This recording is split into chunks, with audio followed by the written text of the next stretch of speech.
This is breaking news. Right now, Governor Cuomo is delivering the fourth part of his 2021 State of the State address. Let's take you live now to the state capitol in Albany. We must execute simultaneously to address this complex array of challenges.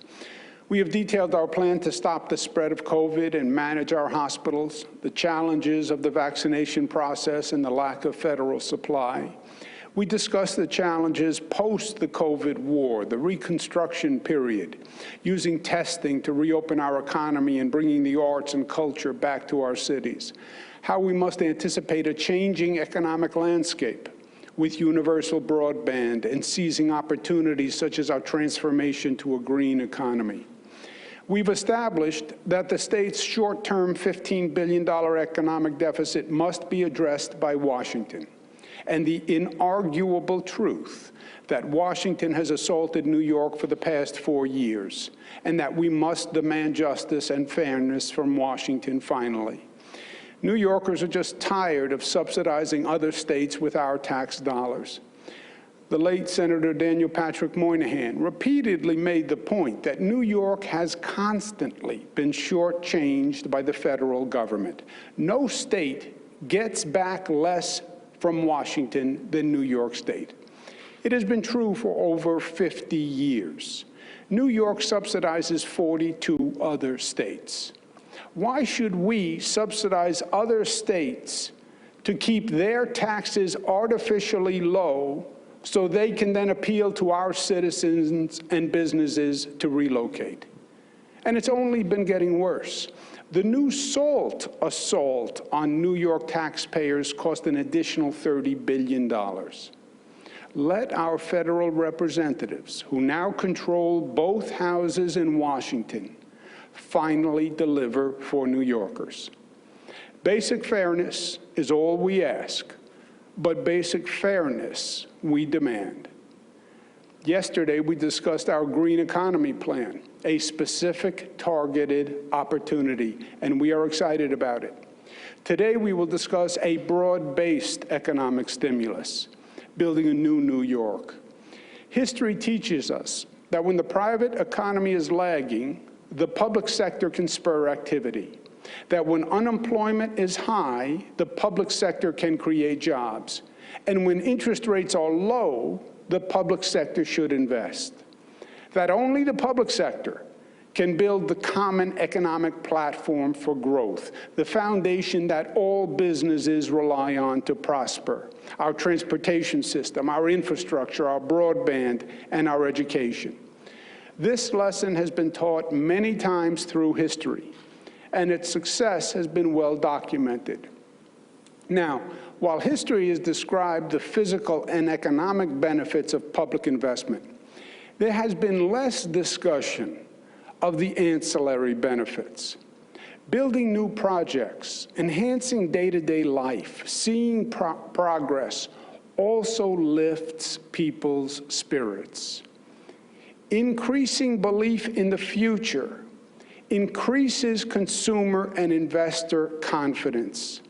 And in and of itself, it stimulates the economy. No one appreciated this more than Franklin Delano Roosevelt, as demonstrated in the New Deal. The New Deal not only built buildings, the New Deal built confidence. It raised physical structures and it raised the public spirit. Confidence is an essential component in our rebirth. Confidence in leadership, confidence in government, confidence in our cities, confidence in our future.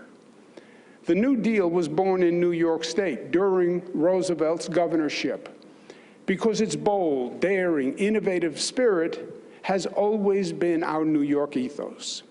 We built the longest suspension bridges, the longest tunnels, the tallest buildings, the largest underground transit system. We have always built what they said couldn't be built.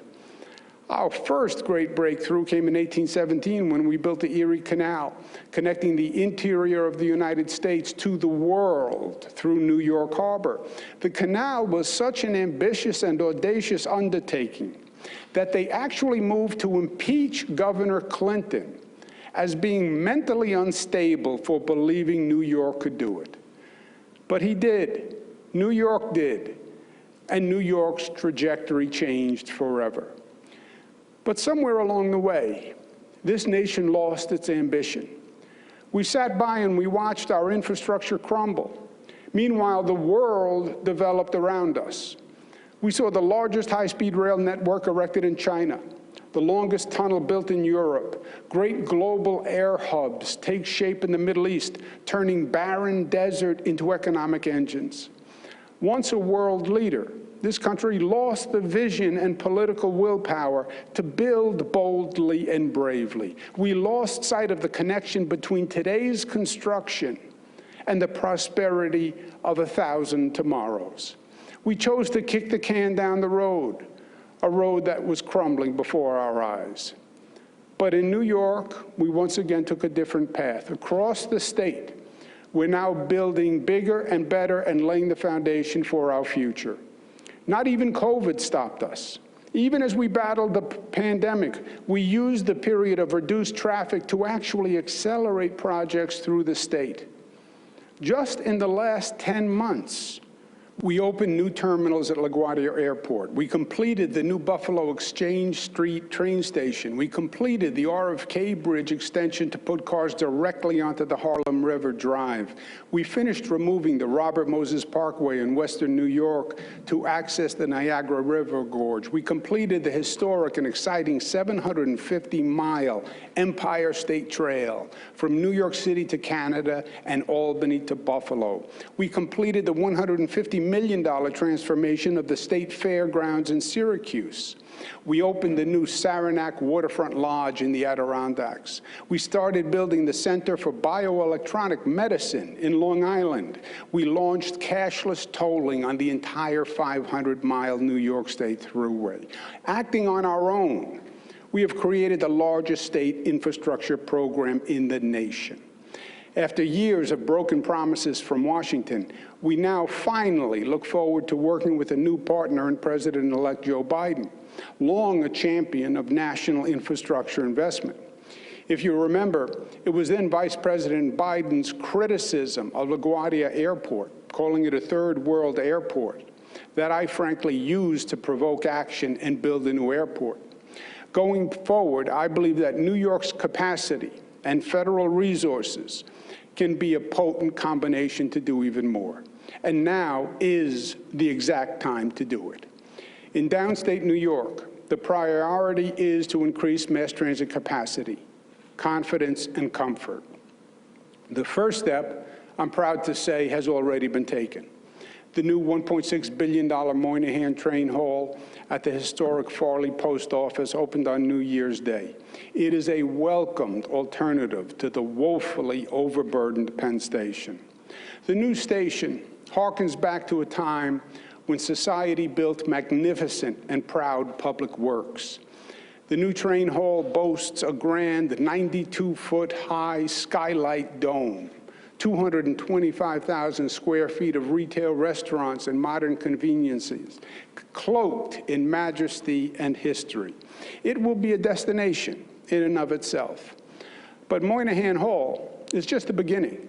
Now we will expand our vision with a new Manhattan Midtown West development project to create a new West Side Transit hub and build upon it with new residential, commercial, and public works projects that will combine to form a new, vibrant, exciting district, extending over 140 acres.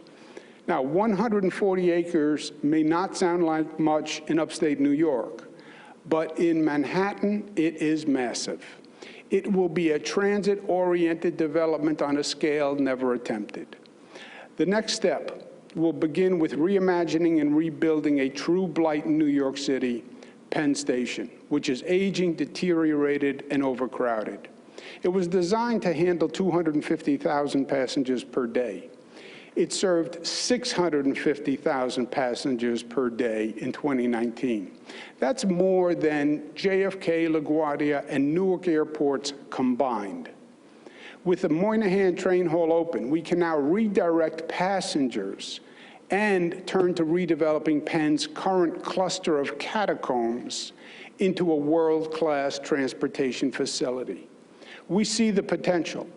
In fact, it's already visible. We just opened an exciting and magnificent new East End gateway entrance to the Long Island Railroad at 33rd Street and 7th Avenue. Amtrak owns Penn, and the federal government owns Amtrak.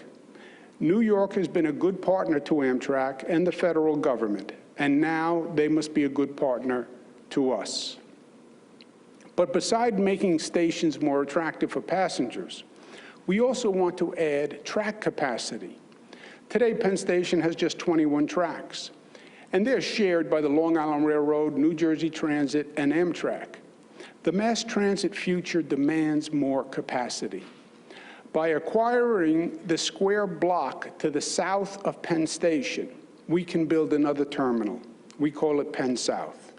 That will add 40% more train capacity by adding at least 8 additional underground tracks. This new complex also anticipates 2 new cross-river train tunnels to bring more trains across the Hudson from the west, and the renovation of the 2 existing cross-river train tunnels for a total of 4 train tunnels from points south and west of New York.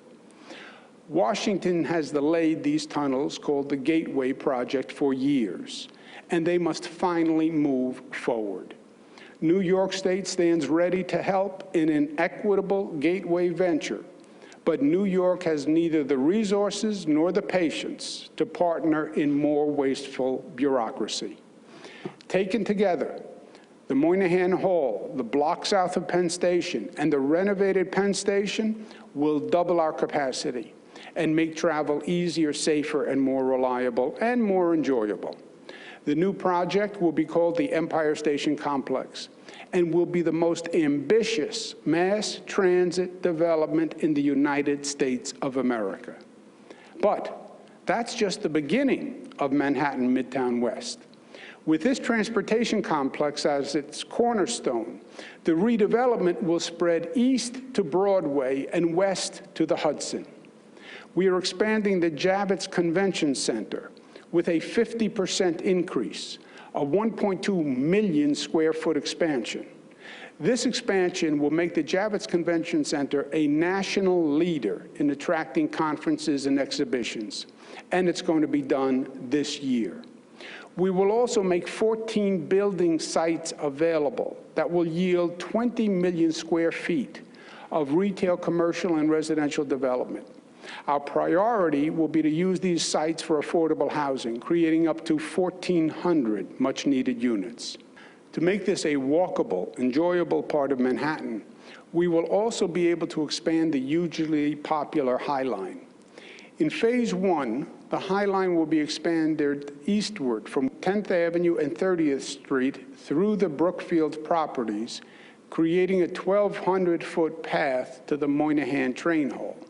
We are also studying a proposed Phase 2, in which the High Line will push northward and connect to Pier 76 with a pedestrian bridge across 12th Avenue. The Manhattan Midtown West development will also transform Pier 76, currently used as a police tow pound for over 20 years. Pier 76 is probably the most underutilized piece of real estate in New York City. After decades of apathy, Pier 76 will become a magnificent public space that will delight visitors and tourists and welcome all of Manhattan. We will then turn to another New York City eyesore, the Port Authority bus complex. We will completely redevelop the terminal, adding space for commercial development, dramatically improving the commuting experience, removing bus traffic and pollution from the surrounding community. In total, these West Side projects represent $51 billion in investment and 196,000 jobs. Even more, they will show New Yorkers and the world that a new New York City is in reach and that the future is bright. But that is just one project. We are working in every part of the state, building the foundations on which people will build their dreams. Across Upstate, we have made historic investments in infrastructure, just as we have downstate. We've replaced bridges, improved roads and highways, transformed our state parks, and extended broadband to every corner of the state. We're transforming old manufacturing sites into modern communities where people can live, work, and play. And now we're going to do even more. In Rochester, more than half of the Rock the Riverway project will be completed by the end of the year, including the expansion of the Blue Cross Arena. And we will also complete a total overhaul of the I-390, I-490 interchange with a new flyover and noise reduction. In Buffalo, we are taking down the Skyway, an idea first proposed 50 years ago, and creating a spectacular park overlooking Lake Erie. Our construction team is ready to break ground as soon as the federal approval comes through. We are also creating a beautiful elevated park in Albany. The Albany Skyway will connect pedestrians and cyclists to the Hudson River waterfront. It will be completed this year. In the southern tier, we are going to complete the Binghamton University Decker School of Nursing to continue to enhance training for nurses at this critical time. In the Mohawk Valley, we have broken ground on the new Utica Hospital, and that will open in 2023. In the North Country, we will complete the new Mid-Station Lodge at Whiteface Mountain this year. In the Hudson Valley, we are on track to complete the redecking of the aging Newburgh Beacon Bridge in 2022, and we're going to accelerate it, completing it 9 months ahead of schedule. And this year, we're going to open Legoland theme park in Orange County, drawing tourists and creating hundreds of new jobs. In central New York, we will transform the obsolete and poorly designed I-81 viaduct in Syracuse into a modern transportation corridor. We will conduct the environmental and public reviews this year, and we will break ground in 2022. And on Long Island, we begin construction in a few months on the complete overhaul of the Bay Park outflow system, which will end the dumping of sewage and pollution into the magnificent Western Bays. We are also forging ahead with our historic efforts to build 21st century airports worthy of New York. Upstate, we will launch the $100 million second round of our program, rebuilding airports all across upstate New York. Downstate, we will complete construction of the new LaGuardia Airport next year and continue our transformation of JFK Airport. We're going to continue to modernize our mass transit systems. We will accelerate key elements of the historic $51 billion MTA capital plan, upgrading signaling, purchasing new trains and buses, and making dozens of more stations ADA accessible. And we will further extend the 2nd Avenue subway from 96th Street to 125th Street. That will open up the East Side all the way up to Harlem for new exciting possibilities. We will complete the $2.6 billion Long Island Railroad third track expansion in 2022, which involves 50 projects, grade cross eliminations, additional parking, modernized track and signal infrastructure, all along with 6 more station renovations. This will complete the modernization and improvements at more than 30 stations. This new Long Island Railroad line can enter our new Moynihan Train Hall and Penn Station. We are building new access ramps for Hunts Point Market that will continue the transformation of the South Bronx that we began when we converted the Sheridan Expressway into a beautiful boulevard. And we will complete the Belmont Arena, establishing a new home for the Islanders in time for the 21-22 season. Altogether, including the new airports and roads and bridges and parks and housing in every corner of the state, and the visionary new redevelopment of the west side of Manhattan, we are expanding our infrastructure plan to invest $306 billion in the future of New York. That's not just the largest infrastructure plan in New York history. It's the largest, most ambitious plan of any state in the nation. And we will make these investments at a time when the interest rates are low, when New Yorkers are looking for work, and when we can optimize the value of our investments. I hope you can see the program that we have been developing and laying out this week. We will continue to battle the COVID beast until we hit critical mass with the vaccines. We'll develop a state-of-the-art public health core.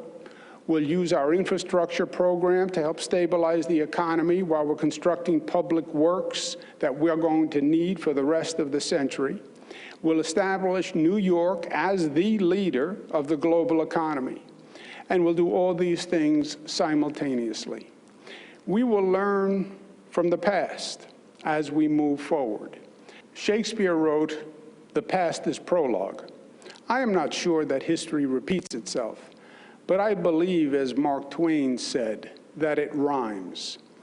I sit in the office and live in the home, occupied at one time by Franklin Delano Roosevelt. Part of Roosevelt's genius was that he understood that it was not the buildings and programs themselves that actually turned around the economy. It was the people and their behavior and belief that turned the tide. Building with bricks and mortar was building public optimism and public confidence. That was the key. In his first fireside chat from the White House, FDR said, and I quote, "There is an element in the readjustment of our financial system more important than currency, more important than gold, and that is the confidence of the people. Confidence and courage are the essentials of success in carrying out our plan. You people must have faith. Let us unite in banishing fear. We have provided the machinery to restore our financial system. It is up to you to support and make it work," close quote. Truer words were never spoken. New York will win the COVID war, and New York will master the post-COVID reconstruction because of New Yorkers and New Yorkers' skill and ability and talent and determination and the confidence that that capacity creates. It is New Yorkers' belief in themselves that will create the energy to overcome. And New Yorkers are right to have that confidence. I believe that there is a continuing thread through history. We see the true character of a people, not in the good times, but in the hard times. When the pressure is on, small cracks tend to explode, and some people and some places crumble. But pressure also forges strength, and that's how diamonds are formed. In 2020, when things were at their worst, we saw New Yorkers at their best. The pressure was on, and we all saw New Yorkers under pressure become diamonds. And they worked together. They linked arms. New Yorkers were a magnificent chain of diamonds, different sizes, different colors, different shapes, different orientations, but the chain connected all. And the chain is strong, my friends. It will unite. It will forge community. It will combine our strength. We have done it before, and we will do it again. We do believe New York is the greatest place in the world, not because of our tall buildings or our long bridges, but because of the bridges we build from house to house and from person to person.